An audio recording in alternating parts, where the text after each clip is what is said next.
Hi, Mutant fam, and horror fam, and all the other horror film people out there. My name is Nathaniel. I'm the creator and co-host of At the Devil's Ball, a podcast on the internet, the already bloated podcast community on the internet. The purpose of this particular video is to do pretty much two things. One is to sort of rip the video thing off, like that band-aid's just going to get ripped right off.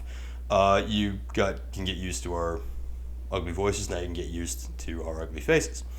So, but in all seriousness, the other reason is, of course, to introduce our theme for the next 5 weeks in September. We just finished off in 2 weeks doing the August Nightmare on Elm Street sequels and the remake. And I want to thank B.R. Sivany and Sarah Sin for being guests and being really patient with me while I was still figuring out how this is going to go.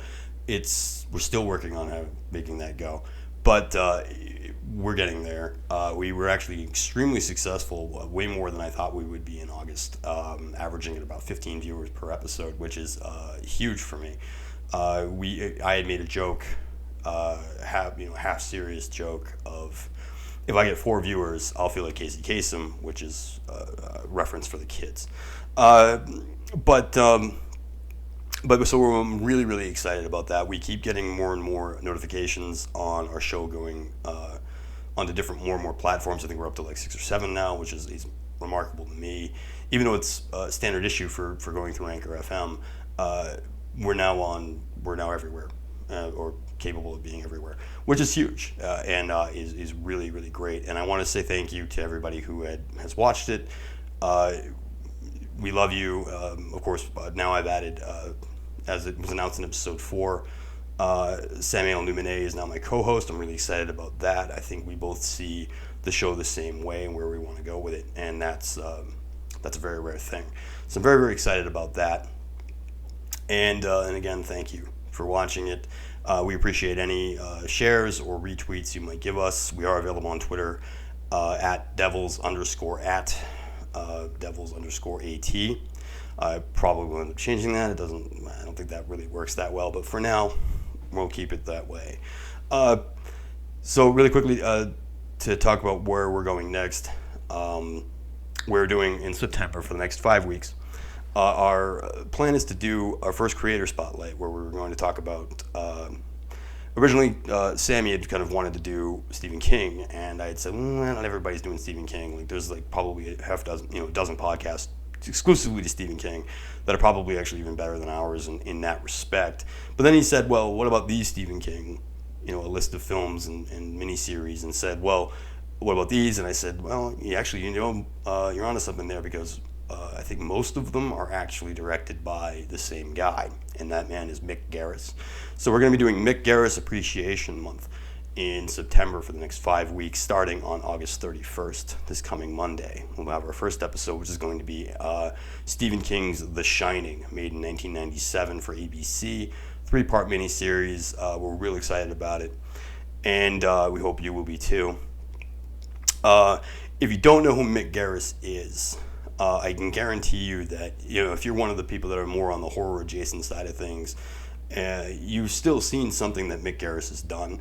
As aforementioned, what we're going to be doing this month is pretty much entirely Stephen King adaptations or collaborations that Mick Garris did, primarily for television. I think we're doing 2 that were not on TV. They were actual feature films, and so we're really excited about that. But to my point, you probably do know who Mick Garris is, even if you don't know who he is. And one of the things that's actually, I guess we can announce this now too, we're not doing this movie in September. We're going to do it at the beginning of October as sort of a segue into Halloween-y stuff. But he wrote Hocus Pocus, the movie with Bette Midler and Sarah Jessica Parker about witches. And it's going to be fun to do it because Sammy actually really, really hates that movie. So he's going to work really hard on doing Positivity. And if you are interested, if you love Hocus Pocus, and I know quite a few do, probably do, we're looking for guests on that. If you want to be a part of that, Sam is probably going to need a support guest because he's going to have a hard time with it. In fact, every single year around this time, I would start trolling him on social media, sending him articles, memes, anything about Hocus Pocus, just like every single day, just to drive him nuts. Actually, he shared his Hulu account with me at one point, and I changed my profile name to not Bette Midler.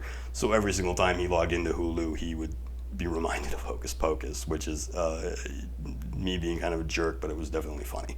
And I think he oversells how much he hates the movie anyway. But when I said, like, I joked with him already this recently and said, hey, you want to do Hocus Pocus? I said, we're going to be Hocus Pocus. We're doing 5 episodes on Hocus Pocus in October. Like, yeah, that's it. It's Hocus Pocus month.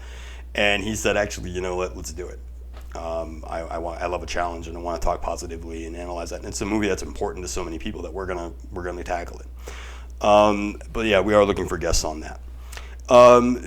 The other thing, of course, that Mick Garris was the guy on television long before there was an American Horror Story or the Scream series or Stranger Things. The multiple massive amounts of horror on television now. Before that, it was Mick Garris. He was doing all this stuff. Not only the miniseries stuff with Stephen King and made-for-television films. He did like Psycho 4 for television. He did a really strange movie called Hosted. It had a different name as well, but it involved like a woman uploading her consciousness into a computer so that she could take revenge on a bunch of dudes. I don't know. I haven't seen it. We were very, very close to choosing it for this month, but we decided to stick with King. Garris and King. And but so he did some TV movies, he did some TV miniseries, he also did a couple of TV series. He did work on Freddy's Dead. He started on on Amazing Stories back in the 1980s. I think he worked on Tales from the Crypt. He show ran 2 series, one called Masters of Horror, which is a mixed bag, but I highly recommend that. I think it's on Tubi. He directed 1 episode for each of those 2 seasons, and I think he wrote another handful or so. He still writes novels out there now. Most recently, he's actually worked on, he did an episode of Once Upon a Time, Happy Town, if you remember that. I loved that show. It lasted like 5 minutes, but I actually really, really enjoyed it. It had Sam Neill in it. He directed an episode of that. He directed an episode for another series. Most recently, he did an anthology film called Nightmare Cinema. He currently runs a really successful podcast. That is to the last point of why we wanted to do Mick Garris, is that also he's in every talking head documentary on horror you probably have ever seen. He's in like the 100 Scariest Movie Moments. He's in Never Sleep Again, The Nightmare, The Elm Street Legacy. Most recently, he pops up quite a bit in Search of Darkness. It's a documentary on Shudder, 4.5 hours long, about 1980s horror. And what's notable about all of that is he's very rarely talking about his own work. I think in Search of Darkness he talks about some of his own work, but generally speaking, my point is that between the Masters of Horror TV series, which was all sort of short films made by major Masters of Horror like Craven. Craven wasn't involved in that, but Carpenter, Gordon, Hooper, Romero, all those guys were involved. And it has all these relationships with all these guys. And in fact, as we go on through the month, we're going to notice in a lot of these miniseries and movies that we're doing this month, he has a ton of cameos from major players in the horror genre. And he's, in his interviews, he talks primarily about their work, his friends' work, his peers' work, and in a very positive and very analytical manner, which is what we do on At the Devil's Ball. And so inadvertently, I think thinking back, he's actually a really huge influence on what we want to do. So Mick is kind of our guy now. He's sometimes considered among horror film fans as whether or not he is included in the Masters of Horror, whether or not he's sort of like a hanger-on or support player. And that's sort of the thing that I think we're going to tackle as we go on through the month.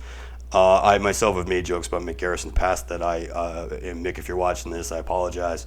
But I think I had once made a joke with some horror fans once that if the Masters of Horror were a high school clique, Mick Garris would be sort of the magnet latchkey kid that they hung out with, because his parents were never home and the liquor cabinet was always stocked, and he had the Xbox and the PlayStation, and so he was kept around. And then of course that mimetically turned into like me talking about like coming up with this crazy ass like animated series for younger people about horror that would involve the Master of Horror as a high school clique and Mick Garris being that kid. But then the idea was I immediately realized that one of the episodes I had thought about was a cartoon staple of how that character ultimately is so important, and the idea that he would be like picked on too much and he'd break up with them and they'd need him back because they realized how important he was to them. And so that all kind of coalesced into this idea that Mick Garris is probably this highly underrated filmmaker in the horror community. And so we want to try and change that. We want to talk about how good he is. And he is. He's very good. We've already sort of started recording some of these episodes and watching some of his work, and we're really impressed with it in a way I think that we probably weren't 10 years ago. As older fans, and really starting to appreciate what he has to offer. And like I said, in every interview I've ever seen him in, he seems like the nicest, sweetest, most engaging guy. Sammy actually did mention to me in one of our recordings that he's met Mick Garris at a few conventions and says he's really, really nice. One of the nicest guys you can possibly run into. And that's where we live. We want to be that. We want to be the nicest guys on the block in terms of podcasting. We don't want to be the guys who say, we hate this. We want to talk about why we love it. And if things aren't so great, if the movies aren't great, we'll talk about that too, but we want to do that constructively. And so Mick Garris is this huge influence on us, and we're gonna dive right into that, and we're gonna love it. And hopefully you'll enjoy it too. And once again, thank you so much for watching. You have no idea how much I personally need to be doing this, especially now, operating on something creative and positive. It's really helping me, and the more people that it reaches, and the more people that have sent me feedback, most of you being personal friends of mine who have checked out the show, and I love you, I appreciate that, and you're just doing me an absolute huge favor being a part of this, and we want everybody to be a part of this. This is an inclusive process that we really want to hear from you. We want your feedback. We want you to be guests. We want all these things to come together. We've got some we're going full on ambition. We've got a whole bunch of cool stuff we want to start working on the next few months. I think we got plans like right up through January. That's going to be a lot of fun. We got some special episodes we want to do, holiday special, Christmas special, some live streams. We're kind of experimenting with moving into YouTube, this video being part of that. And so we just really, really want that to happen. And we really want you to be a part of it. And we love you. We thank you for helping us out, and being a part of our audience. Because without you, we're just two assholes yelling into the void. And so we're hoping to expand that audience. Anything you can do to help us do that, we'd appreciate. Shares, retweets. I'm begging. I'm not too proud to beg. We really want to expand this thing out. And like I said, we had a much more successful first month than I ever thought possible. So check us out. Starting next Monday, we'll be doing Stephen King's The Shining, starting Mick Garris Appreciation Month. Mick, we love you. We're so excited to dive into your work, and we hope we do you proud, even though you probably won't ever watch this or any of the episodes. But if you should happen to do so, we're very, very proud of you and what you stand for in the horror community. So with that, I guess I'll sign off the same way I do all the podcasts. And again, that's going to start changing. Sam's going to be involved. More videos will probably come. Some of them might come from him. They'll come from us both. We tried to actually record one of these yesterday as a group, as a unit, and it kind of didn't really work, and we screwed stuff up because we're still learning how to do this as we go. But hopefully the sound quality and all these other things. And again, I appreciate everybody's patience with all of that. But we love you, and we're really looking forward to providing a better show every single week.